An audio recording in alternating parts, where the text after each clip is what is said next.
पड़ोसी। आओ कहानी पढ़ें। पाठ 11 पड़ोसी। भीड़ सड़क पर आ गई थी। दंगाई चीख चिल्ला रहे थे। दंगाइयों को जो भी सामान दिख जाता वे उसे ठोकर मारते और इधर उधर उछाल देते।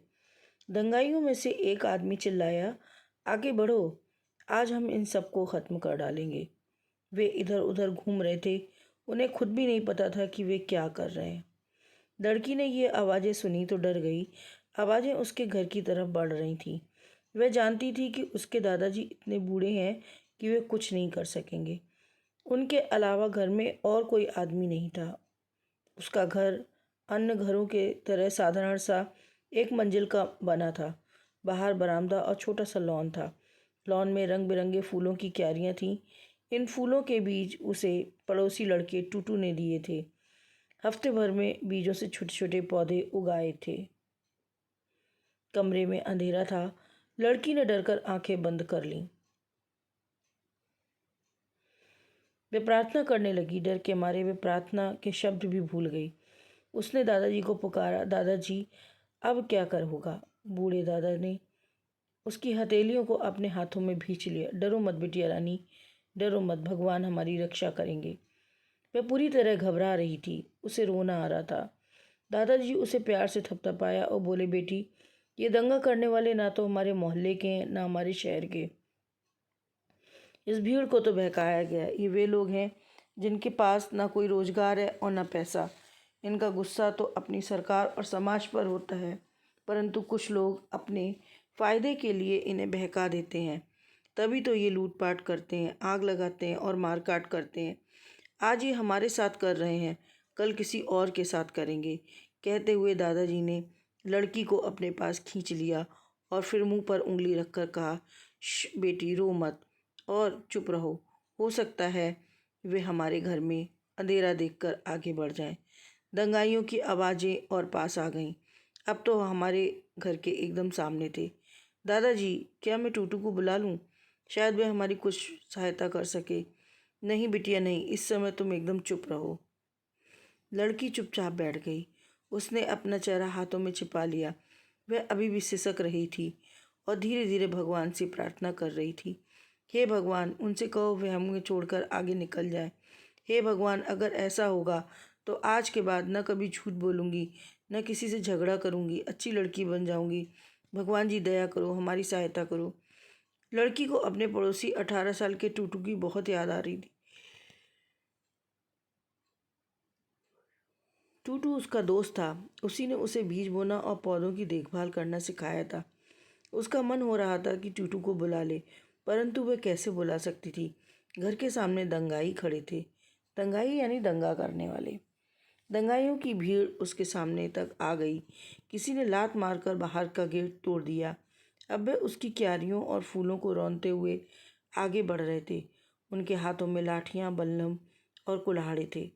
वे दरवाज़ा बजा रहे थे और चिल्ला रहे थे, खोलो दरवाज़ा खोलो, नीच कायर हो, दरवाज़ा खोलो, नहीं तो हम दरवाज़ा तोड़ देंगे। लड़की दादाजी से चिपट गई और फुसफुसा कर बोली, दादाजी दादाजी अब क्या होगा? तुम कहीं छिप जाओ, जल्दी से छिप जाओ, पलंग के नीचे, दरवाजे के पीछे या कहीं भी। बूढ़े ने दुखी होते हुए कहा, दादाजी इधर आइए, इधर। लड़की ने बूढ़े के हाथ थाम कर कहा, हम दोनों इधर छिप जाते हैं।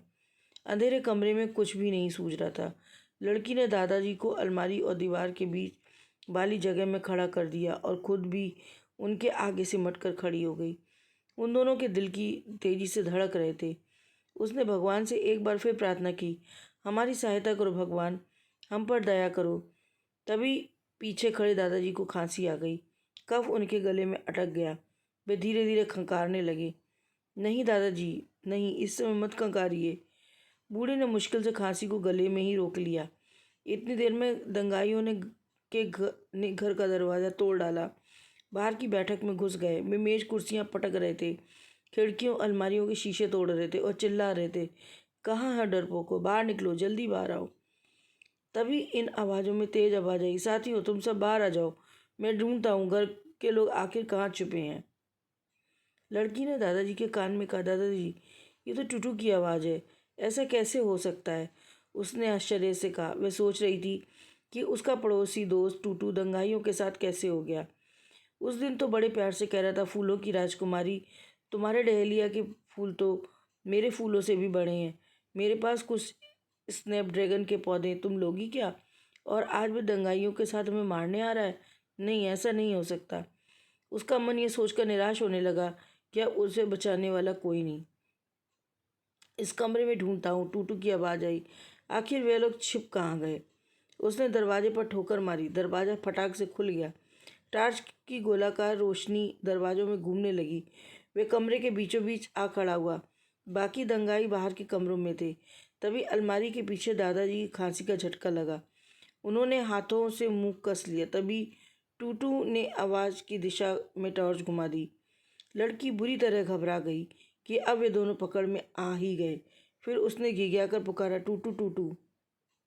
टूटू ने आगे बढ़कर उनके मुंह पे हाथ रख दिया जिससे उनकी आवाज़ बाहर ना निकले और चुप रहने का इशारा किया। टूटू ने आवाज़ करने के लिए कुर्सी में ठोकर मारी। कुर्सी धड़ाम से गिर पड़ी। बाहर किसी ने पूछा, क्या हुआ? कोई मिला? नहीं, यहाँ तो कोई नहीं है। शायद वह लोग छत पे होंगे, चलो ऊपर चलते हैं। दो चार लोगों की सीढ़ियाँ चढ़ने की आवाज़ आई। जब अब टूटू ने लड़की को धीरे से कहा, तुम पीछे की खिड़की से कूदकर मेरे घर चली जाओ। मेरी माँ पिछवाड़े तुम्हारा इंतज़ार कर रही हैं। पर दादाजी, पहले तुम भागो, मैं देखता हूँ।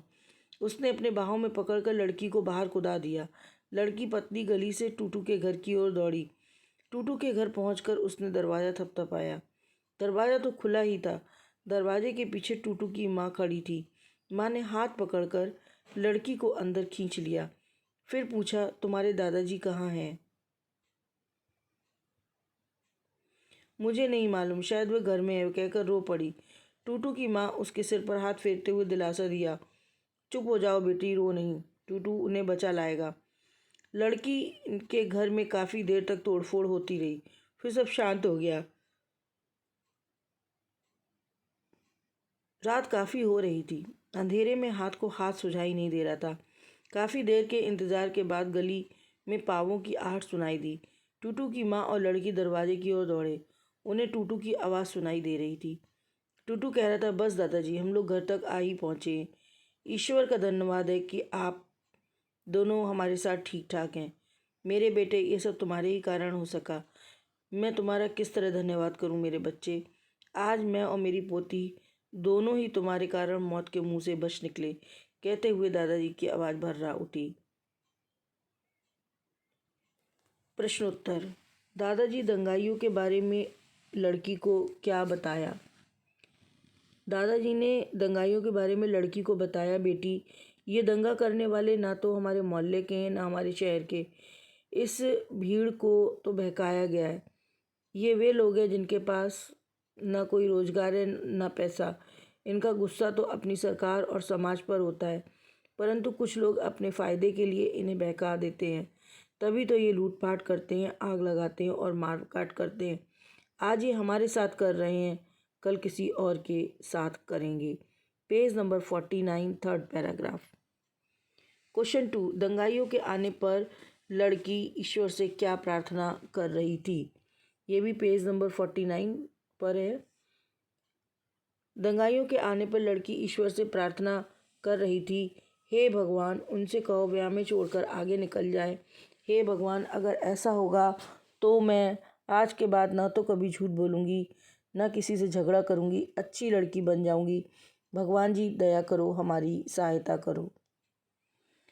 प्रश्न 3, दंगाइयों के बीच टूटू की आवाज़ सुनकर लड़की हैरान क्यों थी? उत्तर, पेज नंबर 50। दंगाइयों के बीच टूटू की आवाज़ सुनकर लड़की हैरान थी। वह सोच रही थी कि उसका पड़ोसी दोस्त टूटू दंगाइयों के साथ कैसे हो गया। उस दिन तो बड़े प्यार से कह रहा था, फूलों की राजकुमारी, तुम्हारे डेलिया के फूल तो मेरे फूलों से भी बड़े, मेरे पास कुछ स्नैपड्रैगन के पौधे, तुम लोगी क्या? और आज वह दंगाइयों के साथ हमें मारने आ रहा है। नहीं, ऐसा नहीं हो सकता। टूटू ने लड़की और दादाजी की मदद कैसे की? टूटू ने लड़की को पीछे की खिड़की से कूद कर जाने के लिए कहा और कहा कि तुम मेरे घर चली जाओ। मेरी माँ पिछवाड़े तुम्हारे इंतज़ार कर रही हैं। और दादाजी को अपने साथ अपने घर ले ले गया। कहानी का शीर्षक पड़ोसी क्यों रखा गया? कहानी का शीर्षक पड़ोसी इसलिए रखा गया क्योंकि टीटू ने एक अच्छा पड़ोसी होने का फ़र्ज निभाया और उन दोनों की मुसीबत में सहायता की। जो एक अच्छे पड़ोसी का कर्तव्य होता है वह उसने निभाया। Please like and subscribe my channel.